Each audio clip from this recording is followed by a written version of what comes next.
Hi, I'm James McGuire, and today we're talking about the Cloudera Company Roadmap. The company has made some big changes over the last few years that I think tell us a lot about where we are with data in the year 2021. To discuss that, I'm joined by Ram Venkatesh, Chief Technology Officer at Cloudera. Ram, thank you for joining us today. Absolutely. Hello, James. How are you doing? Good, good. And I hear you're making a move. You've got a lot going on. You're actually moving locations. Is that it? Not very far, just a mile from where we were, but that's all it takes, right? To get the whole thing coordinated.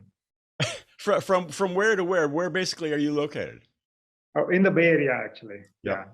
Nice, nice, very good.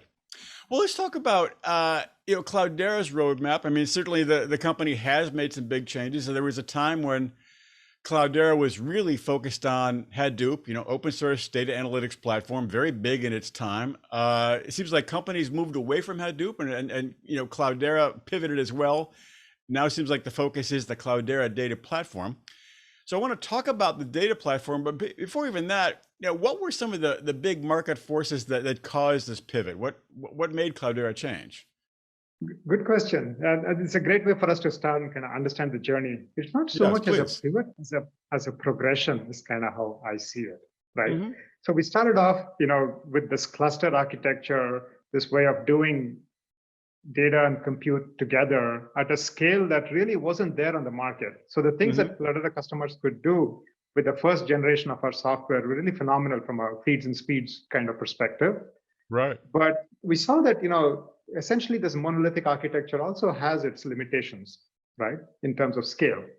Right. So when Hortonworks and Cloudera came together about 3 years ago, we had an opportunity in front of us, was to take this cluster architecture and bring that to the public clouds, or to take a disaggregated architecture. Like in the clouds, we have seen that, if you separate out compute and storage, that sort of enables a set of fundamental things in the architecture that can be very compelling from a customer standpoint. So we could take this new architecture and then bring that back on-prem. Because we were convinced even then that we wanted the same architecture, whether you were running on-premise in your data center or whether you were running in the public clouds. So we chose the latter, right? And so that's what a lot of the last 3 years have been around re-architecting the core stack to enable this disaggregation. And last year was all about greenfield deployments, new customers trying out this architecture, both on-prem as well as in the public cloud. And this year has been about migrations from our current infrastructure to this new Cloudera Data Platform, CDP. Right? So we're very excited about how the speed at which that migration has been going. And that really sets us up for this next stage in our journey. Think of it, now that I'm moving, my moving analogy is that now we got two compelling source and destination zones for our customers. And how do we get them from one to the other? That's what this hybrid vision is all about. Right? So hybrid is about the customer having the choice to deploy where they want to, and to be able to run their applications in a manner of their choosing. Right? So it's all about optionality and choice for the customer. And that's what our journey has been, from like a single monolithic cluster architecture to this. We can run on-prem really well, but we can also run in multiple public clouds really well. So that's kind of what the journey has been like.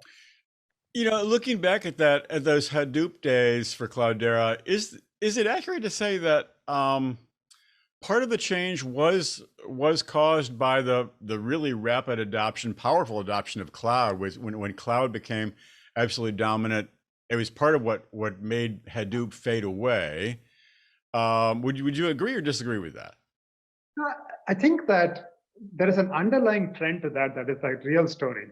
I think the real story is sort of the enterprise's appetite for data and analytics, and needing to process analytics everywhere. Which has exploded, right? Right, that has exploded, and that has been fascinating. To be part of that journey has been like really, really interesting. And I think that products and architectures are responses to that fundamental need, basically, right? Never the other way around. So that demand has been like really strong and increasing. But I think what's also been interesting on the journey is that the customer's needs have evolved from, when we started, it was good enough to say, can we just not throw away your data, please? Right? So that was the whole value prop, was like, let's store the data here, right? Today, I think it's all about time to value, right? when we talk to customers now, increasingly we see that the focus is not about how can I operate my infrastructure, but about how quickly can I actually show value from the data that I have in my company. Right? Like the chief data officer's role has evolved so interestingly in the last 10 years that we've been working very, very closely with a whole bunch of really large customers. That's been fascinating. So now they see themselves as not as cost centers, but as ways to actually impact the top line of their companies. That's very, very interesting. On that same note, what some of the people say to me when I talk to executives these days is a sense that we never want to just store our data as we did in the old days. Now data has to be constantly mined for value and intelligence instead of merely storing it. Is it part of what you see going on there? Yeah, I think that data, right? The fact that data is actually managed by a company I think it's incidental to how they derive value and insights from it. Okay. Like what I mean by that is, right, previously you had, or even now you have lots of applications that need data to operate, right? So that's what that is. I tend to think of these as like operational use cases of various kinds, right? And then you have analytical use cases, right? Where now you're going to bring together data that wasn't designed to be combined together, but you know that, if I take this data set over here and combine location data with customer data with something else, I can actually provide a new pricing model, right? So that's an example of like how you bring together a use case that wasn't designed when the source applications were put together. I think that is the journey that many of our customers are on. Is like, how do I run experiments? How do I prove out the thesis for a business case that I can now show, either I can show better value to my business, or more importantly for my customers, how can I serve them better with data? So data is sort of just the underlying thing that enables this. It's really the confluence of data and AI. I think that is kind of what their head is at, is like they want to realize the business case, and we are just the enablers for their practitioners along the way. Right. Does that make sense? Another piece of news that is really interesting about Cloudera, of course, the company is going private. It was a publicly traded company for a number of years. I think it was announced in June that Cloudera is going private. How will Cloudera being private help its customers? Really good question. Yeah. So just to recap, right? So this was June 1, fairly recently. We announced that we would enter into an agreement to be acquired by Clayton, Dubilier and Rice. So this is CD&R and KKR. So these are two of the most experienced, most successful global investment firms around, and they really understand the software business. Right? They have a number of other complementary investments in the software space. So growth is sort of a big component of what I think this enables for us. Right? So essentially for us, what this does is it helps us bring their operating capabilities, their capital support, their expertise to our cause. And it lets us focus on product innovation. It lets us focus on continuing this customer transformation. Right? Part of what I told you was this journey that we are seeing with large numbers of our customers migrating to the new architecture. And when they look at this journey in front of us in the public clouds, we are in it for the long haul. And I think that this transaction really lets us be set up to do that in a patient, methodical way, essentially. Interesting. I do want to dig into the Cloudera data platform itself. Obviously, it's a huge market for data management and data analytics today in the enterprise. What is it that sets the Cloudera data platform apart from the many other competitors? It is a crowded space. So why would a company use CDP as opposed to another competitor?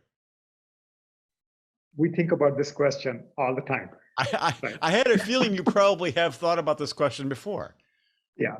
So look, I think that if you think of, I like to describe, Cloudera's kryptonite, right? Our superpower is really the breadth of customer use cases that we have been privy to over the years, right? So the portfolio, if you think of the customers on the Cloudera data platforms over the years, right? This is literally probably 1,800 of the top 2,000 companies in the world. Right. So what comes from that, right, is really, it's the deep patterns around full life cycle data management, right? So these are the folks who sort of invented how ingest and ETL and consumption data sets should be put together in this data lake architecture that I described, right? So where the architecture for processing the data comes way after the source systems were really defined.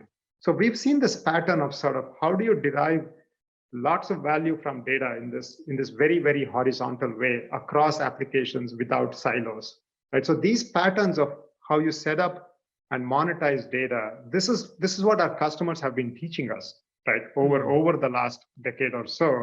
Okay. And growing from that, one of the key things that we recognize today, this is especially true in the pandemic environment that we are in, is optionality is really, really important for our customer base.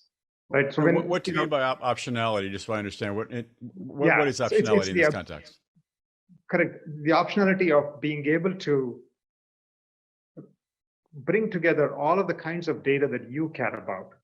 And that could change, right? So for example, today you might be focused on catalog data, tomorrow on more real-time data from the social media ecosystem. Day after, it might be data that's completely born in the cloud from your ERP systems that are now from a Salesforce or things like that. So optionality in terms of data sources, optionality in terms of how you process them. Right, a lot of our customers use SQL. Some of them would use NoSQL. Some of them are looking at time series, and they know that they don't know what it's going to be next year, but it's going to be different. Right, it's going to be currency based. So the optionality of bringing multiple different ways to look at all of the data that you have. Right, these are two dimensions. The third one where it gets interesting now is where do I want to do this analytics? Right, and that also go ahead. Right. That changes over time, to your point. Right? It could be the edge if you're into 5G and you can see kind of where that market is going, right? But on the other hand, you'd go, AWS has this really inexpensive infrastructure that I would like to go run on. And so you pick AWS. And then along comes Azure and says, here's a new machine learning service. And there's a team in your organization that's going to say, I'm going to go off and actually use this Azure service to do this. Right? And GCP is never far behind. All of these cloud providers, they have unique and distinct capabilities, and they keep evolving, right? And for the large enterprises that we work with, their landscape evolves. You go make an acquisition, a large business transaction. Now you want to go into a new region and say, I'm going to now operate in Korea. And so now I need to go work with the data platform provider that's available there. So if you look at, this is what I mean by our customer landscape is very deep and rich and complex. And one of the things that they are very well aware is that they need this flexibility, they need this choice to be able to run where it makes sense for them in a way that makes sense for them. So in some cases, they need control. In some cases, they will cede control. So it's against this backdrop that we define hybrid. Right. So hybrid for us is really about, it's not so much about a least common denominator experience on all these different platforms, but to say, how do we make it work really, really well for you, Mr. Customer, but in a way that you can uptake it at the speed that you want to. Right. Sorry, this is a really long answer, but it felt like this is a really important. Everyone. Yeah, no, it's a good answer. Right? It makes perfect sense. I'm wondering. I mean, obviously, it's buzzy out there. That Snowflake gets all that buzz, and Snowflake does some similar things and some different things. Is there a way for you to talk about what their mission is versus what you're doing, or is there no? You don't even compare the two. How do you think about that? So we like our story. Yes. Right? We like this platform story. We believe that for a number of enterprises, that's what the destination looks like. Gotcha. Right. So, I don't want to speak for or on behalf of Snowflake by any means, of course. Sure. Right. But we think that our customers need us to evolve beyond a use case. They want us to think holistically. They want us to look at all the parts of how you process things. And that's important for them. And I think the one other piece is that our customers really care about the public cloud because let's face it, there's a lot of very, very compelling reasons to be there, but I don't think it's the only place to do business. Right. I That's was sort of talking to how I would contrast what we are doing. Yeah. yeah, that makes sense. I was talking with an executive a couple of weeks back, and he said to me, certainly companies are moving to the cloud, but the data center is not going to go away. In contrast to say what Gartner is forecasting, like, do you sense that the data center is here and it's pretty much here for the foreseeable future, or do you sense that the companies are fading away from the data center based on your hybrid customers? Yeah. So my perspective is everything evolves, Right. right? I think that the data center is evolving tremendously, right? In the following way, I think that customers' expectations of whether a service runs in a data center or it runs in the public cloud, that's converged. They will not accept that, oh, this is slow and clunky because it runs here, right? So to keep up with that, I think that our large customers who have a data center footprint investment today that's very significant, for them, containers are a big part of that strategy. Right. So the data center is going to, I think, evolve into being much more of a containerized platform. And so not coincidentally, that's kind of where CDP on-prem is aimed at. So CDP private cloud base, which is our cluster form factor, runs on bare metal. But all of the innovation that we deliver on-prem is for the Kubernetes-based containerized form factor. Because that's kind of where I see, data centers evolving. And that naturally says that you can separate out storage and compute in the data center also. Because I think, patterns win, right? So when customers see compelling self-service options that are enabled by this way of doing things, they will want these same patterns on-prem. The way we look at it is we can help the customer stay and expand where they want to by giving them that same flexibility on-prem. Right. So that's kind of how I see it. Yeah. Well, let's look to the future of data analytics and data management in the enterprise. I mean, I would love to get your forecast. I mean, what is that going to look like? Several years, maybe 3 to 5 years out, if you can dare to give a prediction so far out. And I'm assuming AI will play a very core role to that. And what will Cloudera be doing in the future in terms of data analytics and data management? Yeah, that would be my hope as well. Right, is that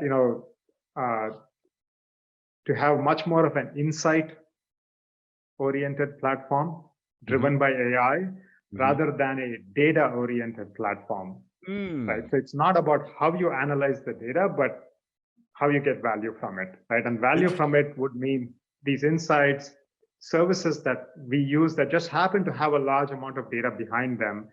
Right, and that's you're not thinking about the data, you're thinking about how you actually derive value from it. I think increasingly that's how businesses will want to think about it. I definitely think that as companies manage large amounts of data, right, and as they derive lots of value from it, they also realize that, there is risk here. For many of our customers, right, these are the most valuable assets in their company. Right. So just like, people compare the data is the new oil, just like an oil spill, right? There are consequences to not managing your data in a prudent way, right? Huge. So when I think about like how do companies share insights, I think is going to be very interesting as we look 3 to 5 years out. I think increasingly companies will want to be very, very careful with their data, but very, very open with the insights. We see this pattern even with, with some of our large customers who support data ecosystems on top of them. Right. So I think that's kind of where I see the market evolving to. Interesting. You said something about sharing data. They're going to be very, very careful about sharing data. Do you mean in-house or between divisions? Talk to me about a little bit about what you mean in terms of the caution around sharing data. Oh, I think that definitely at the enterprise boundary, right? So between companies, I think customers have very clearly expressed their desire to respect privacy, initiatives like GDPR, CCPA. I think there'll be more of those. Data sovereignty. This is serious business, right? So I think that as customers have more of a choice on how they want their data to be managed, of course, this will extend across the enterprise. Right. So for example, if you have one company that's like a that's collecting information about customer patterns. Mhm. And there's another company that has geo data about the same Right. customer.